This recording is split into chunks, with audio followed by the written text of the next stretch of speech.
हैं लोकेश कुमार, एनआईसी के साइंटिस्ट। पूरी सरकार और राज्यवासी झारखंड की जमीन का नेचर बदलने वाले इस शख्स को रही है खोज। राजस्व एवं भूमि सुधार सचिव के शोर ने लोकेश कुमार के खिलाफ कार्रवाई करने का लिखा पत्र। लोकेश कुमार यह नाम बिल्कुल नया है।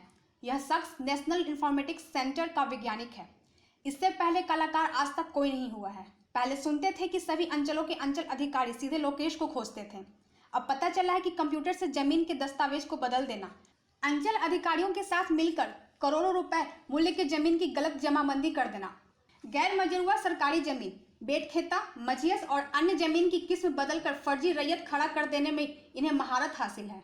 इनकी मदद से रातू अंचल, नामकुम अंचल, बड़गाई अंचल, अड़गोड़ा अंचल, नगरी अंचल, काके अंचल और न जाने कितने अंचलों के अंचल अधिकारी मालामाल हो गए हैं।